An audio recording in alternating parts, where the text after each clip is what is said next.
musical theater, whether it's in New York or it's off-Broadway or it's in London. So we have a lot of topics to talk about. And there's been some, 2 years ago was explosive. Sure. With Spring Awakening, my good friend Duncan Sheep, who's been on the show here. Right. But we really haven't, this year, what was explosive except the revival of Gypsy? Well, that's the thing. This season, the revivals had as much energy as the new shows. Right. You had, Passing Strange. Okay. It's forward, it's new, it was a different kind of show. In the Heights is very new, but at the same time very sentimental and old, but not, they both didn't make a huge explosion like Spring Awakening did. Right, now with Passing Heights, and you said In the Strange, this is an international audience, which is awesome. Sure. So if you could just kind of explain what those are about. What this season of Broadway, like Diana said, you had all these revivals. South Pacific, Sunday in the Park with George, Stephen Sondheim's big Which show. can I say, Sunday in the Park with George, usually somewhat enjoyable. Soundtime, the music is usually a little hard because it's like, no, I'm painting the hat. Right.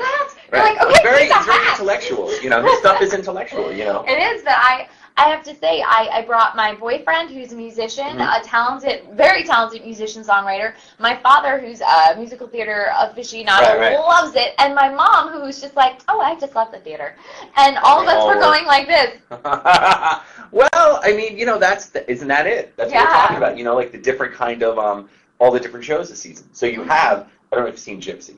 I have not seen this revival. You got to see it. It's unbelievable. Yeah. But again, it's a revival of a show that was done many times. Many times. Many years, but it's still touching audiences, still electrifying audiences because of Patti LuPone finally getting to play Mama Rose. Now, Patti LuPone, she's obviously a Broadway veteran. She's incredible. Sure.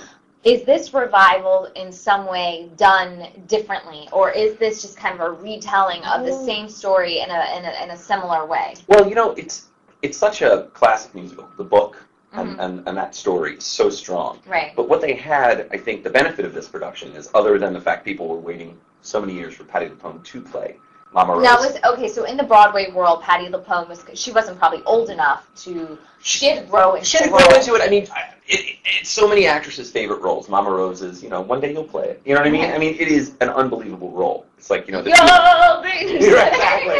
I had a dream. I do that to you get performances here because it is theater, Broadway. No, but you're looking at a show that has this strong skeleton. Ethel Merman. Like, it's a show that they used to, back in the day, they would write a show for you, or they'd write a show for me, they'd write a show for somebody, and that's how Gypsy was created. Right. And they don't do that anymore. Like vaudeville. Sure, right. But I think this production, because the added casting and the great actors in it, is that they had Arthur Lawrence, who wrote the book, came back to direct it. Which is to have unheard of. And Stephen Sondheim's still here, so he came to the rehearsals. So you have the original creators looking at it. So what they did is they went back and rediscovered the book and dug into the book. And I think that's what's different about this production, like you asked, I think it's really a strongly acted production. They went back and got the story out because it's like this woman, these two daughters, she just built and built and built up their ambition,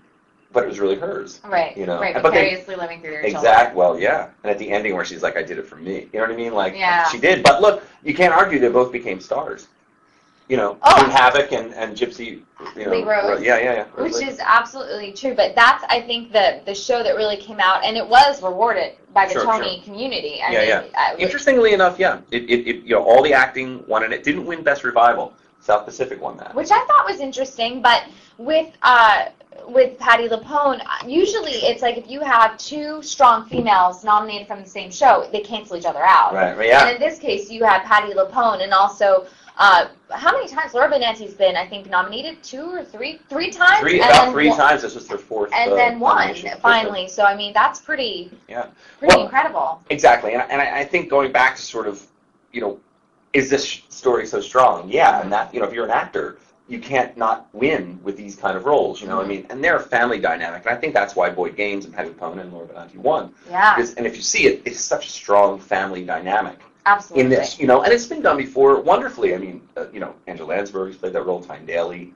Yeah. I've seen Betty Buckley do it. Unbelievable. Yes, Betty Buckley. You know, but I think, you know, again, you're going back to here's a great, strong musical.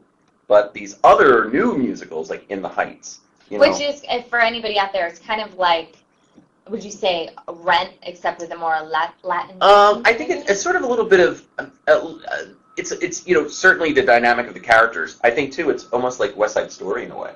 You know, it's definitely about the neighborhood.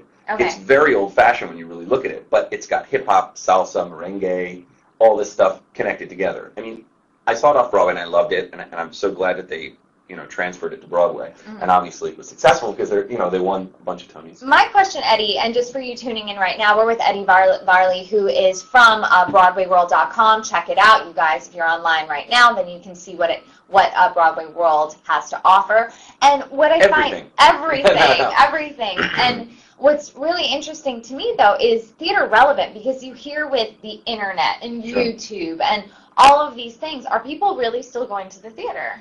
You know, that's interesting, because we're always looking at that. What kind of audience is out there? What are they looking? You know, I mean, I think is this just school buses of kids from Oklahoma, or is it just in the New York theater community? How are people being brought to the Broadway world? And that's, you know, every day, the producers and the designers and the, you know, the marketing. I mean, you know, the PR reps, everyone's trying to make that happen, which is how, you know, but as you know, as you've sort of, you know, you're a talk show host and you've been on TV and you've been on radio, but the internet is that viral aspect of where you can reach people. I think theater fans or actors too are passionate about it. And that's sort of how Broadway World came about. And that's what we're seeing, is people are coming to the theater because they're getting inspired by, you know, seeing it online. Absolutely. In the old days, you had commercials on TV. There's old, like, I Love New York with Annie and you know what I mean? Like, And you look at the biggest hit ever in the history of theater, really, Phantom of the Opera, was created before there was the internet. You know, and, you know, 86, I think, in London. And it just kind of gets, I think, that word. And the word got out. It was something special. Michael Crawford, you know, his Phantom of the Opera was just so poetic and magical. And that created a phenomenon. And then... Sarah Brightman. And Sarah Brightman, I'm sure the whole... Wait, wasn't Andrew Lloyd Webber, who wrote the show, Phantom of the Opera, composed the music? Didn't he write it for her, apparently? I mean, in many ways, I mean, I think it's his most beautiful, passionate score. I think it came out of his love for her, too. And you see it on stage when it's, you know, certainly when it's done really right. You see